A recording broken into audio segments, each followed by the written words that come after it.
मुख्यमंत्री दुष्यंत चौटाला ने कहा कि प्रदेश में मौजूदा सरकार प्रॉपर्टी आईडी, परिवार पहचान पत्र पर यू टर्न ले रही है। जसपा द्वारा पोल खोलने का कार्य किया जाएगा। प्रदेश में बढ़ते अपराध को रोकने के लिए प्रदेश के गृह मंत्री नायब सिंह सैनी पूरी तरह से विफल रहे हैं। प्रॉपर्टी आईडी करप्शन का अड्डा बन चुका है। जल्द ही सबूत के साथ पोल खोलने का कार्य किया जाएगा। उन्होंने कहा कि जब सरकार अल्पमत में भी थी तो हमने सबसे पहला कहा था कि विपक्ष को एकजुट होकर साझा उम्मीदवार उतारे, तो भूपेंद्र सिंह हुड्डा सबसे पहले पीछे हटे थे। उन्होंने कहा कि चुनाव के समय में बात की जाती थी कि दुष्यंत चौटाला के खिलाफ फाइल खोलेंगे। चौधरी भूपेंद्र सिंह हुड्डा के खिलाफ हमने बाकायदा चार्जशीट करके एक प्रूफ दिया था, जो कोर्ट में केस चल रहे हैं। कई साल तक कोई एक्शन नहीं लिया, जिसको सजा देनी चाहिए। उसके साथ मिलकर मिली भगत करके काम करते हैं, हमारे खिलाफ फाइल खोलने की बात कहते हैं।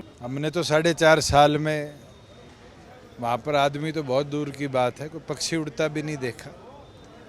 आज ये तो समझ आई कि जनमत के अंदर जनता की सुनवाई बहुत ज़रूरी है, और अगर आज दरवाजे खुले तो जनता के काम भी करने हैं। कई दरवाजे खोल कर काम ना करे तो जनता आगामी विधानसभा में इससे बुरा हशर भी दिखाने का काम करेगी। हमने तो 10 जिलों के अंदर साथियों से चर्चा करी है, और 100 दिन के रोड मैप के साथ डॉक्टर अजय सिंह चौटाला जी के आदेश अनुसार प्रदेश के प्रत्येक घर तक पार्टी को पहुंचाने का, और कैसे नए साथियों को जोड़ा जाए संगठन में, उस कार्य को लेकर एक एक कार्यकर्ता मैदान में उतरेगा और मजबूती के साथ आगामी लड़ाई लड़ेगा। इस यूटर्न सरकार की पोल खोलने का भी काम करेगा। जिस प्रकार से आज चाहे प्रॉपर्टी आईडी पे यूटर्न लेने की बात हो, परिवार पहचान पत्र पे यूटर्न लेने की बात हो,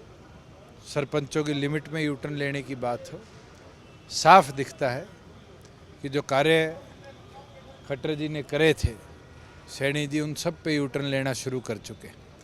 और मेरे पास तो आज आयुर्वेदिक डॉक्टर आए थे।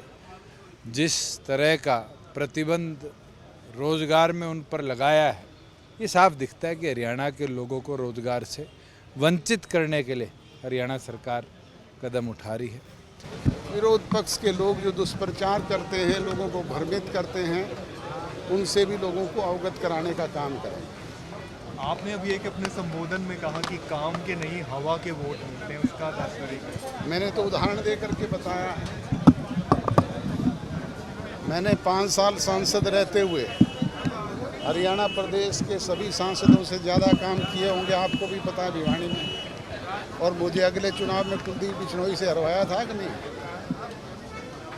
काम के वोट मिलते तो चौधरी बंसीलाल कभी नहीं हारते, काम के वोट मिलते तो चौटाला साहब कभी नहीं हारते। तो जननायक जनता पार्टी किस मुद्दे को लेकर तो जाएगी ना? मुद्दे अनेक हैं, अभी चुनाव घोषित होने दो, हम आपको अपने घोषणा पत्र के जरिए सबसे पहले बताएंगे।